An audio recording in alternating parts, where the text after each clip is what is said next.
Cooler weather is just around the corner, but while the warm weather is still here, take advantage of our $49 total home comfort checkup from Premier Heating and Air.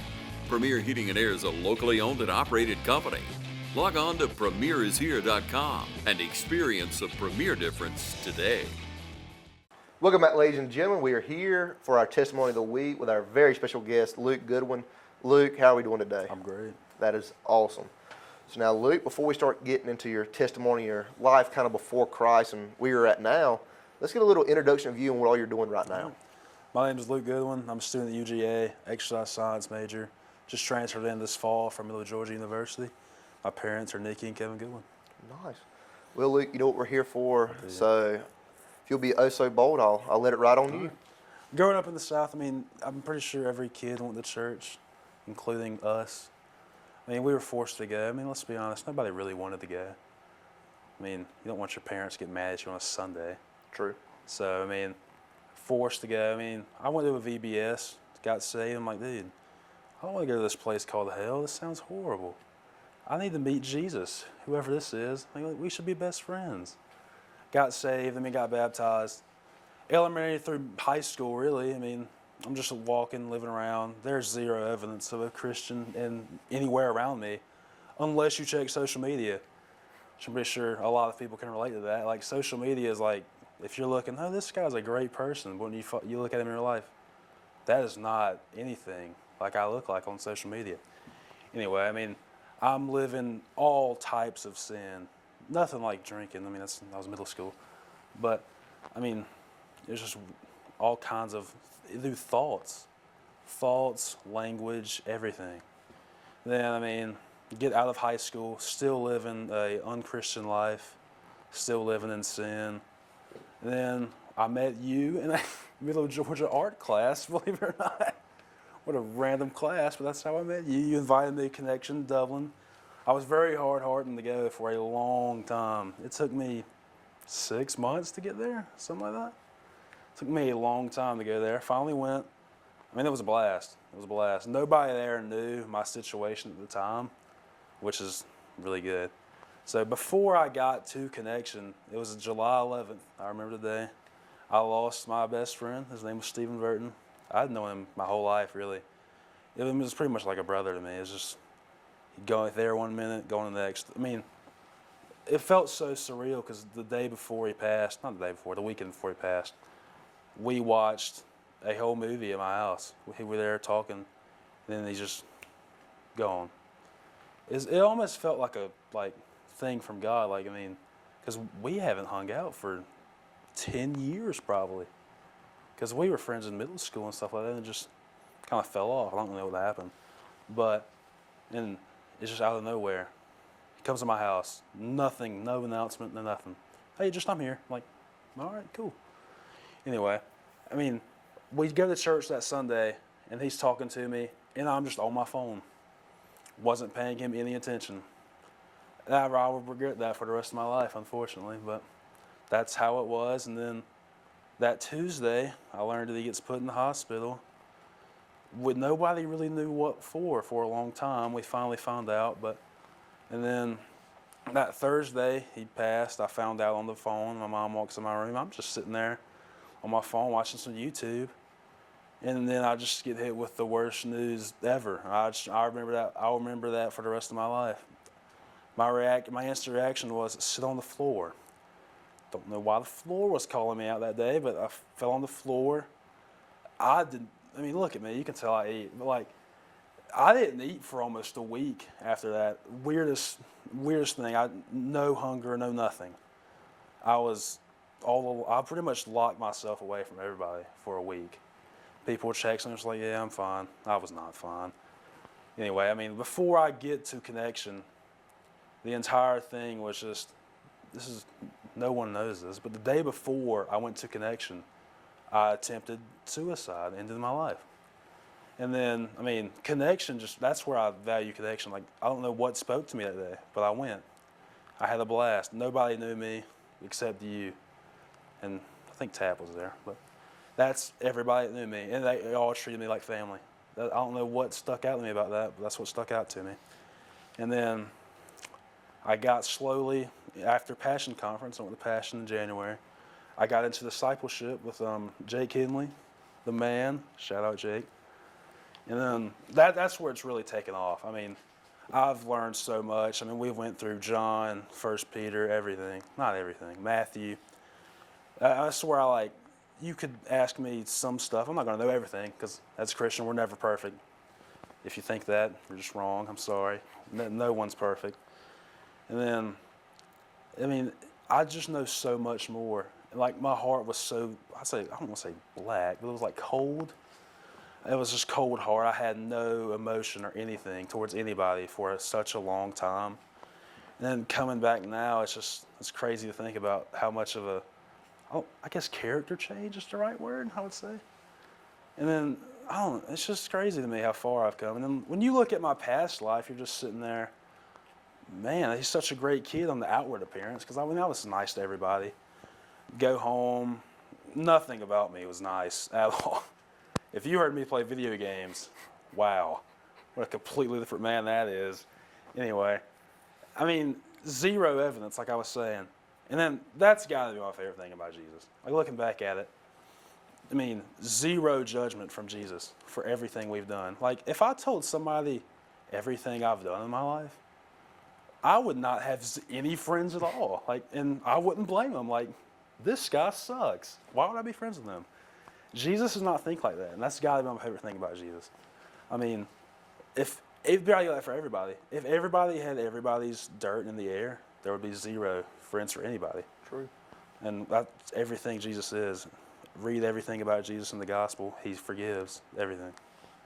And then over time, I'm slowly getting there. I'm not all the way there, but I'm better than I was. That's how I put it. I'm reading more and more. Still not 100%, but we're getting there. I mean, my favorite verse has got to be Galatians 2:20.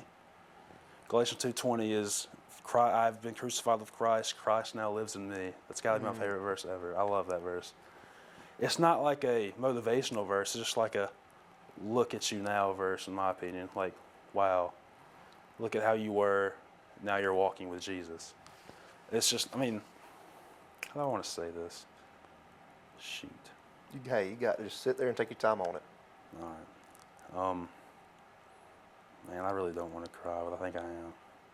That's fine. I'm just so thankful for everybody that's poured into me over the years, over the past really year. AJ, Blake, you, Jake Henley, of course, like I was saying.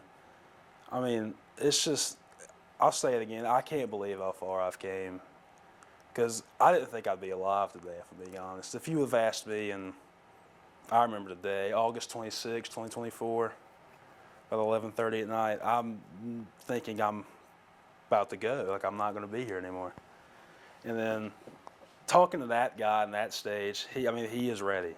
He is ready to just see ya.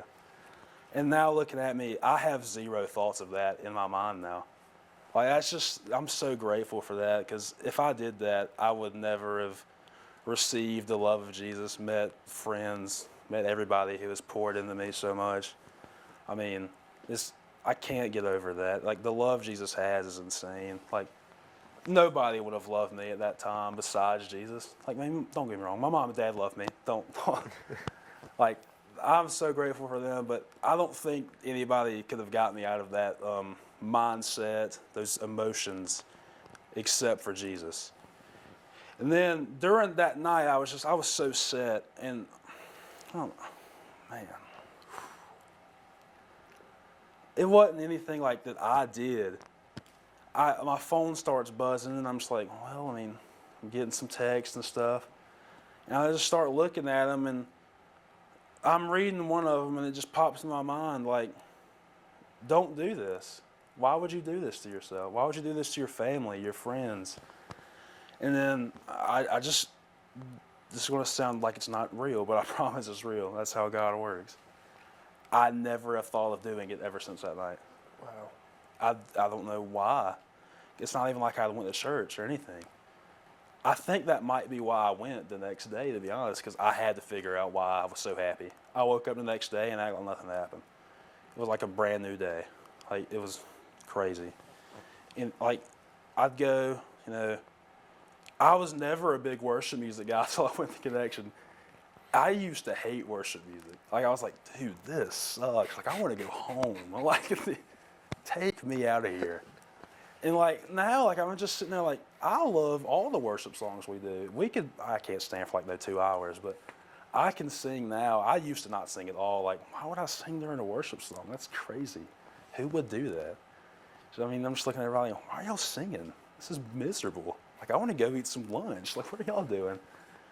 Now, I mean, I could probably stay there till 1 o'clock doing it. I'm still hungry. But, like, I mean, I have a great time going to church now. I'm not forced to go.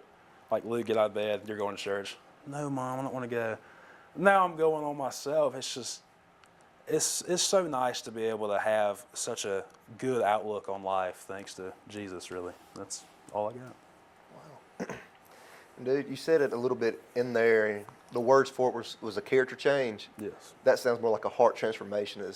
That's definitely a better way of putting it, It yes. is Holy Spirit come down, transform your heart, and all the things that were once bad have been now turned to good. Yes. And dude, I got a harp on worship music. Dude, I was the same way. I used to hate it. I remember going back to church when I was little and going and hiding in the bathroom until it was getting over, and I go sit back down. I did the same thing. But dude, just hearing that testimony of just how just God come down to your life and change those thoughts and just kind of just rock your word a little bit. And I can say that I'm a kind of a testament to seeing like how far you've come. Is dude, from that first day seeing you coming to Connection College to right now, dude, the growth is tremendous. Even in that art class, dude. Even in that art class, I was saying some outrageous things in the before class. I will agree. But brother, man, before we start talking about like what you're doing now in Christ and like as far as like your what you're reading over and what steps you're taking or like next steps as I like to call them, let's take a quick little commercial break and we'll come right back. Now's the time to get a great deal on taking care of your property.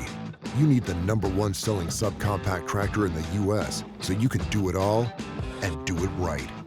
Z-Series mowers that deliver a quality cut and Sidekick utility vehicles where durability meets speed.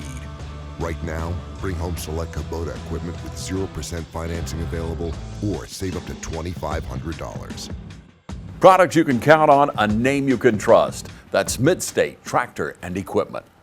October is Rocktober here at Dublin Nissan. With savings up to $7,500, it's time to rock and roll in a new Rock Creek Pathfinder. If a Murano is more of your taste, we can save you up to $8,000. So come check out our great selection and pick one out. And with the only V6 in its class and a great selection, Dublin Nissan has the Frontier for you. We've got J.D. Power's #1 rated brand, and we've stacked them deep so we can sell them cheap. So now's the time to get to Dublin Nissan. And come see the Heisman, only at Dublin Nissan. Welcome back, ladies and gentlemen. We're still here with our very special guest, Luke Goodwin. Luke, we just got done navigating through your testimony and basically your before and now after with Christ and your walk going forward. So now, when you're sitting there talking, you kind of threw in Jake Henley as some of your discipleship leader. So now, tell us how you got hooked up with Jake and how that all kind of started and what it's looking like now and like all the growth within it. Yeah, I got put together with Jake a little bit after a Passion Conference this year, actually. I texted AJ, I was like, man, I really want to get discipled because, you know, it's hard to do everything by yourself. I wanted somebody to help me out.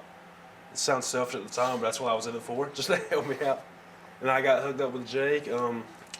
We started meeting, I think it was like, it didn't matter today, we'd meet at Chick-fil-A for lunch once a week. And it was just like, it's like having a life partner in a sense. Not like we're married or anything, because Jake's married.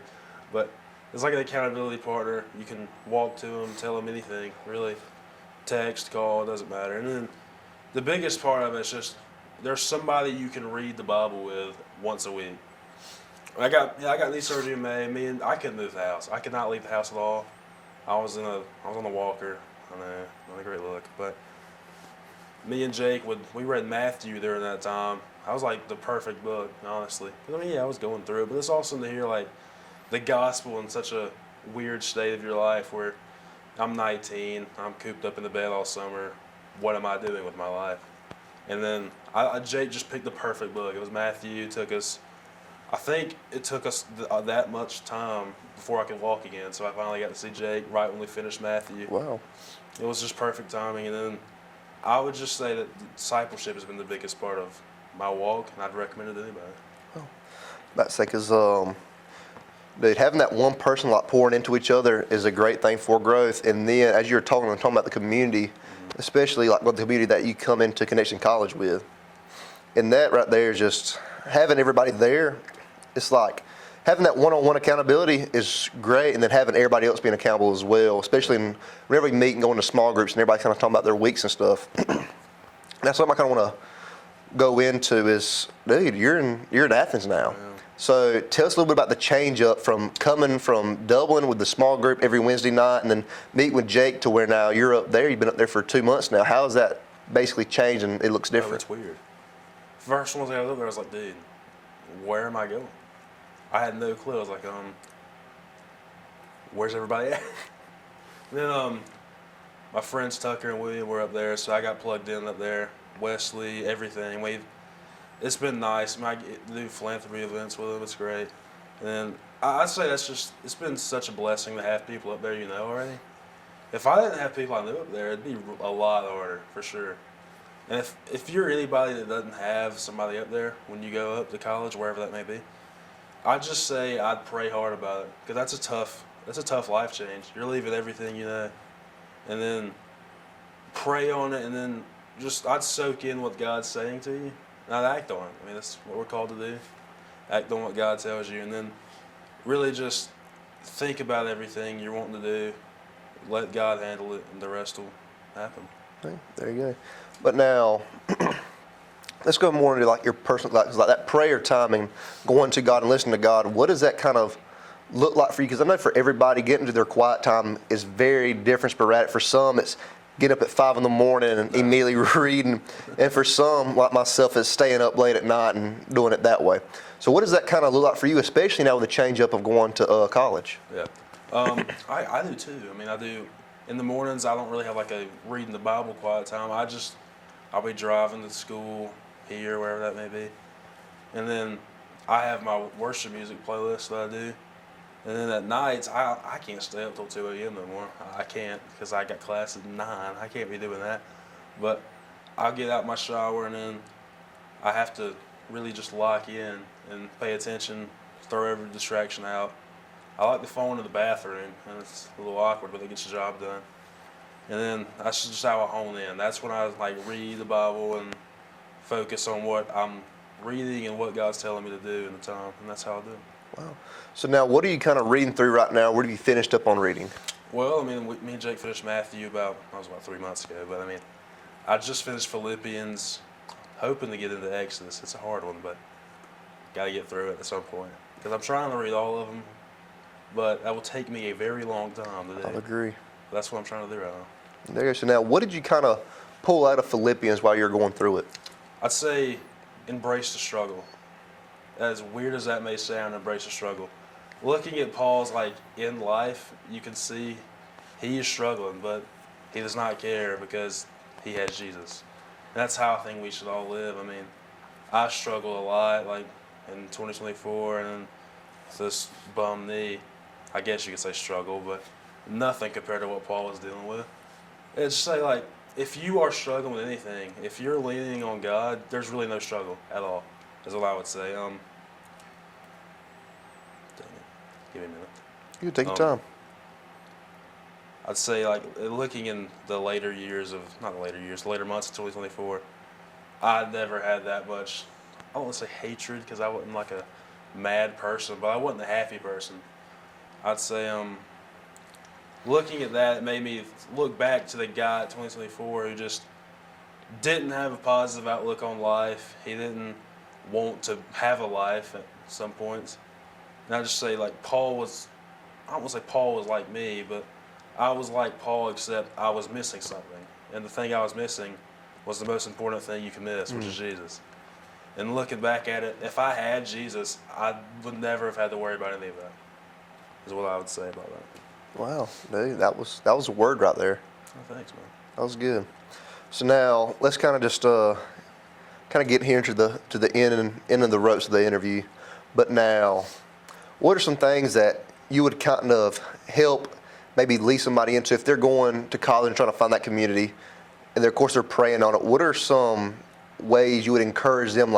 Hey man, I know it's scary, but going and doing it and find these new people, it's a little scary at first, but like, what would you say to encourage them to go and do that? I'd say get over embarrassment is what I'd say. I mean, you know me. The first time I went to Connection, I didn't say a word. And I went to small group and I embarrassed myself. I felt very dumb in the end, but looking back at it, I wouldn't take that for anything anymore. I'd say once you get over the fear of embarrassment and embracing the cringy side of yourself, everything you want in life is pretty much after that, in my opinion. I'd say, like, that's pretty much how I met most of my friends, honestly. Look like an idiot? Oh, you have friends now. That's how it works. It sounds weird, but I promise you that's how it works. And, dude, Jesus doesn't care how we look. As long as we have a heart focused on Him, He doesn't care if you embarrass yourself. It doesn't matter to Him. Like I was saying, He does not judge us on anything. That's what I love most about it. It's great. But I'd say, don't worry about what people think. They're not looking at you for one simple action. They're looking at you for how you treat others, how you treat them, and then most importantly, how you love Jesus. Dude, that was another word right then. Luke, it has been a great time to sit here and talk with you. Appreciate it. Ladies and gentlemen, stay tuned for next time. Thank you.